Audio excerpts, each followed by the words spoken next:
हमारे बाप दादा पुरखे तब नहीं डरे तुम्हारी उस तलवार से, तो आज हम तुमसे डरेंगे।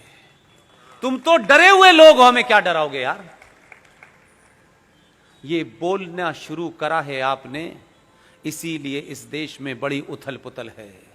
इसलिए लोगों को मोदी नाम की जो चीज है, ये कोई शख्स नहीं है, मोदी कोई एक इंसान नहीं है। मोदी 1000 साल के बाद 1000 साल पे सनातनियों पे 2 अत्याचार जो जुल्म हुए हैं, उस जुल्म को समाप्त करने वाली एक खुटी है जिस पे मोदी टंगा हुआ है। ये वो सोच है जिसके 7000 साल की तकलीफों को दूर करने के लिए हमें लगता है कि यह आदमी आया है, इसलिए पूरा देश उसके साथ खड़ा हुआ है और हर आदमी यह चाहता है कि इसको समाप्त करना चाहिए। इसलिए यह देश ने अपनी दिशा तय कर ली है। आपने टॉपिक बहुत अच्छा रखा है। अब मुझे और आपको, सौरभ भाई ने अपनी दिशा तय कर ली है, मैंने अपनी कर ली है।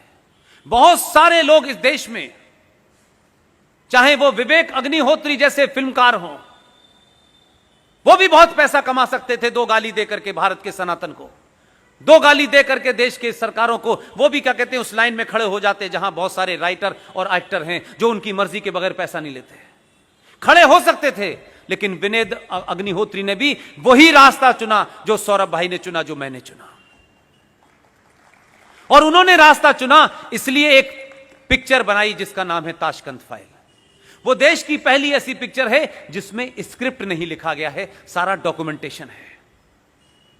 कोई अपनी तरफ से उसमें नैरेटिव पैदा नहीं, सिर्फ डॉक्यूमेंट के आधार पर। और ये डॉक्यूमेंट भारत से और पूरी दुनिया से लाके बनाए गए। वही शख्स फिल्म बना रहा है, कश्मीर फाइल। आप सब लोगों से मेरी विनती है, ऐसे लोगों को आप कैसे ताकत दे सकते हैं, यह आपको तय करना है।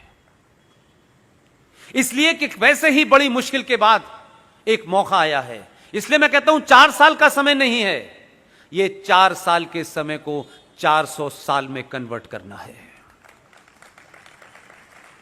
बहुत पैसा आपने कमाया होगा, बहुत रुतबा कमाया होगा, कोई याद नहीं रखता है। दुनिया में किसी बड़े आदमी का नाम नहीं आता है कि उनकी 500 इंडस्ट्री थी, उनकी उसमें बड़ी फैक्ट्री थी, उनका हीरे का। कहीं पढ़ा आपने इतिहास में? इतिहास में धारा के विपरीत जाके जो खड़े होते हैं उन्हीं का नाम आता है। धारा के विपरीत खड़ा होना बहुत मुश्किल था, लेकिन आज बहुत आसान है। मुंबई जैसे शहर में रात के 9 बजे करोड़पति लोग इसमें बैठे होंगे, बहुत काम उनके पास होंगे, लेकिन दुनिया भर में जो लोग बातें कह रहे हैं, सौरभ भाई जो बात कह रहे हैं, उस दिल ने उनके मन में कहीं कोई आग पैदा कर दी है, इसीलिए वो यहां बैठे हुए हैं। यहां से आपको ना कोई टिकट मिलने वाली है, ना यहां से कोई आपको पद मिलने वाला है, ना कोई नया कॉन्ट्रैक्ट मिलने वाला है। लेकिन आप सब कुछ जानना और जीना चाहते हैं। ये भूख आपको दिल्ली से अपने अपने घरों से उठा के लाई है। नीना जी 3.5 घंटे का सफर करके आई हैं, जितनी देर में मैं दिल्ली पहुंच जाता हूं। कोई बात जरूर है, इस लॉ को जलाए रखिए। यह समय कम है, लड़ाई बहुत है। अपने बीच में फैले हुए कंफ्यूजन को दूर करिए। अपने बच्चों के साथ बैठिए जिनको मार्केट में कंफ्यूज कर दिया गया है। अपने बच्चों को सच बताइए। बहुत कम समय है, मैं जानता हूं कितना कम समय है। हर दिन चैलेंज है सरकार के अस्तित्व के ऊपर। अंतरराष्ट्रीय ताकतें लगी हुई हैं। एक घटना को गार्डियन कैसे लिखता है, वॉशिंगटन पोस्ट कैसे लिख रहा है, बीबीसी कैसे लिख रहा है और अल जजीरा कैसे लिख रहा है। सब लोग मिल गए हैं। सबकी कोशिश है कि 2020 का जो भारत है, जो अपने इतिहास की तरफ लौट रहा है, जब पूरी वर्ल्ड इकोनॉमी के अंदर, वर्ल्ड जीडीपी में आपका 33% का कंट्रीब्यूशन था। अगर आप उधर लौटे तो पड़ोसियों की दुकान बंद होगी। मैं सिर्फ आपसे फिर आखिरी बार यही विनती करूंगा कि आप सबको बिना किसी छोटा बड़ा ऊंच नीच के राष्ट्र के लिए आप खुद क्या कर सकते हैं, और यह कहना बंद कर दीजिए मोदी पॉपुलेशन पे बिल कब लाएगा, नसबंदी कब करेगा, ये कब करे। वो जो कर रहा है उससे ज्यादा स्पीड से कोई देश का प्रधानमंत्री नहीं कर सकता, क्योंकि हम प्रधानमंत्री को समझते हैं कि उसके पास ताकत है, वो सब मिनटों में कर देगा। 1000 साल की गंदगी है और अंदर से चैलेंज है। पाकिस्तान, बांग्लादेश, ईरान और चाइना से चैलेंज नहीं है भारत को।